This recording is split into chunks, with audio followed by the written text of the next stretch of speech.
Friends, आज का हमारा पौधा है गुड़हल प्लांट। गुड़हल प्लांट में बहुत से लोगों को समस्या होती है। पहली बात, उसमें फूल नहीं आते हैं। दूसरी बात, फूल बनने से पहले इस तरह से कलियां झड़ जाती हैं। तीसरी समस्या होती है प्लांट में मिलीबग की समस्या। और चौथी परेशानी होती है पौधे की ग्रोथ रुकना। तो आज मैं इन सारी परेशानियों का आपको सल्यूशन बताऊंगी। पौधे की अच्छी ग्रोथ और उसमें ढेरों फूल पाने के लिए कौन सा फर्टिलाइज़र डालना है वह भी मैं बताऊंगी। इस समय नवंबर के महीने में हमें कौन सा खाद इस्तेमाल करना चाहिए जिससे आने वाली पूरी सर्दियों में पौधे में अच्छी ग्रोथ हो और पौधा ढेरों फूल दे सके। पौधे के लिए बहुत ही खास फर्टिलाइज़र है। इस समय इस फर्टिलाइज़र की गुड़हल प्लांट के लिए बेहद ज़रूरत होती है। तो खाद डालने से पहले मैं बता देती हूँ आपको कि पौधे में यदि ग्रोथ रुकी हुई है और उसमें फूल नहीं आ रहे हैं तो उसके और भी क्या कारण हो सकते हैं। सिर्फ खाद ही पौधों में फूल लाने के लिए ज़रूरी नहीं है, पौधे की अच्छी तरह से देखभाल भी होनी चाहिए। सबसे पहले आपको अपने गुड़हल प्लांट को फुल सनलाइट में रखना है। पूरी धूप में पौधा अच्छी तरह से ग्रोथ करता है और उसमें फूल आते हैं। दूसरा काम करना है आपको, पौधे की ओवर वाटरिंग बिल्कुल भी नहीं करनी है। मिट्टी में नमी बनी रहे इस तरह से आपको पानी डालना है। ड्रेनेज होल सही रखना है, लगातार पानी भरा नहीं रहना चाहिए। सर्दियों का समय है, धूप हल्की हो जाती है या कम समय के लिए निकलती है तो मिट्टी में बार बार पानी डालने से ज़रूरत से ज़्यादा पानी इकट्ठा हो जाता है। इससे भी प्लांट की सॉइल में जड़ें सड़ने लगती हैं और पौधा ग्रोथ रोक देता है। तीसरी परेशानी होती है जो कि फूल ना आने का एक खास कारण है, वो है पौधे में इंसेक्ट अटैक। सबसे ज़्यादा जो कॉमन इंसेक्ट होते हैं वो है मिलीबग। मिलीबग प्लांट के स्टेम में चारों ओर सफ़ेद चिपचिपे कीड़े होते हैं जो चिपके होते हैं और पौधे की ग्रोथ को रोक देते हैं, पत्तियां पीली करते हैं, साथ ही बड्स ड्रॉप होने लगती हैं। मेरा प्लांट पूरी तरह से हेल्दी है, इसमें किसी तरह की मिलीबग वाली समस्या नहीं है। लेकिन यदि आपके पौधे में है तो आप उसको ध्यान से देखें। इस तरह के इंसेक्ट पौधे की ग्रोथ को रोकते हैं तो उसका मैं आपको बहुत ही अच्छा सॉल्यूशन बताऊंगी। बिल्कुल जैविक तरीका है। आपको अपने प्लांट में 15 से 20 दिन में एक स्प्रे डालना है। वो स्प्रे है इस तरह से, ये खाने वाला सोडा इस्तेमाल करना है और उसके साथ में आपको नीम ऑयल और ये शैम्पू इस्तेमाल करना है। तो फ्रेंड्स, मैंने अपने चैनल पर आज ही ये वीडियो अपलोड किया हुआ है। आप पूरा स्प्रे बनाने का तरीका देखें और पौधे पर स्प्रे करें। मिलीबग 1 से 2 स्प्रे में पूरी तरह से ख़त्म हो जाएंगे।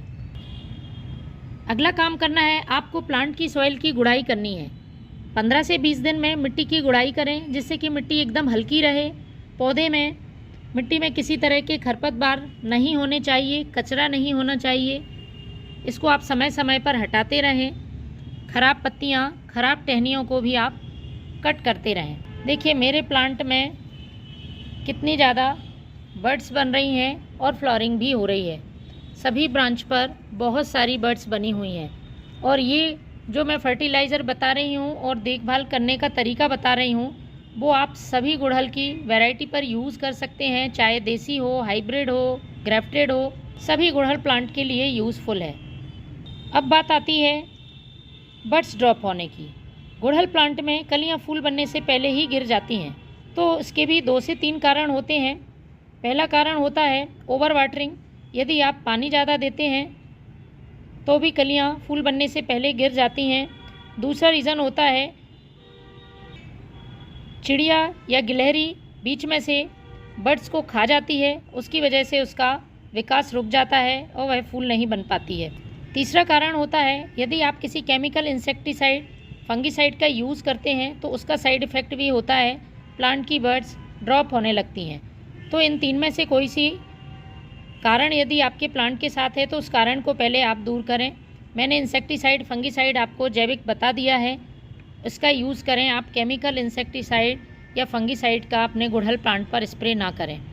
इन सब के बावजूद भी यदि आपके प्लांट की कलियाँ ड्रॉप हो रही हैं, पौधे की ग्रोथ रुकी हुई है और उसमें फूल नहीं आ रहे हैं तो इसका मतलब है पोषक तत्वों की कमी। प्लांट की मिट्टी का पीएच गड़बड़ हो जाता है, पौधे में पर्याप्त मात्रा में पोषक तत्व नहीं मिल पाते हैं। इसकी वजह से भी पौधे में फूल नहीं आते हैं। तो इसके लिए आपको लेना है ये चाय पत्ती, हम सभी के घर में उपलब्ध हो जाती है। चाय पत्ती प्लांट को नाइट्रोजन देती है, साथ ही सॉइल को एसिडिक करती है। एसिडिक सॉइल में गुड़हल प्लांट अच्छी फ्लावरिंग करता है। तो मैंने फ्रेश टी लीफ का इस्तेमाल किया है। आप चाहें तो यूज़ की हुई चाय पत्ती का भी उपयोग कर सकते हैं, लेकिन वह अच्छी तरह से धोकर सुखाई गई हो। तो हमें ले लेना है 1 छोटा चम्मच फ्रेश टी लीफ का। आप अपने जितने भी गुड़हल प्लांट हैं उन संख्या के हिसाब से फर्टिलाइज़र को कम ज़्यादा बना सकते हैं। इसके बाद मैं ले रही हूँ ये लौंग। लौंग में एंटीबैक्टीरियल और एंटी फंगल प्रॉपर्टीज़ तो पाई जाती हैं, साथ ही इसमें कुछ पोषक तत्व भी मौजूद होते हैं जो प्लांट की ग्रोथ में मदद करते हैं। मिट्टी के अंदर किसी तरह के इंसेक्ट फंगस हैं तो उनको दूर करने का ये काम करती है। तो हमें 3 से 4 लौंग ले लेनी है और इसमें ही डाल देना है। अब भर देना है हमें पानी। 1 गिलास आप पानी डाल दें और इसको रखें आप 24 घंटे के लिए। ढककर सेमी शेड एरिया में रख सकते हैं। तो फ्रेंड्स 24 घंटे पहले मैंने ये फर्टिलाइज़र तैयार करके रखा है। कुछ इस तरह से ये फर्टिलाइज़र हमें तैयार मिलेगा। अब हमें इसको छान लेना है। छानने के साथ ही इसे हमें डाइल्यूट करना होगा। तो जितना भाग आप फर्टिलाइज़र का ले रहे हैं उसका 5 गुना आप सादा पानी इस्तेमाल करें और इसके बाद इसमें इसे छान लें। अच्छी तरह से छानने के बाद ये फर्टिलाइज़र प्लांट में डालने के लिए तैयार है। आप इसे अपने गुड़हल प्लांट में पॉट की साइज़ के हिसाब से डालें। फ्रेंड्स 15 से 20 दिन में आप इस फर्टिलाइज़र का यूज़ कर सकते हैं। आप देखेंगे कि आपके पौधे हरे भरे हैं और उसमें बहुत अच्छी मात्रा में फूल आ रहे हैं। Thank you.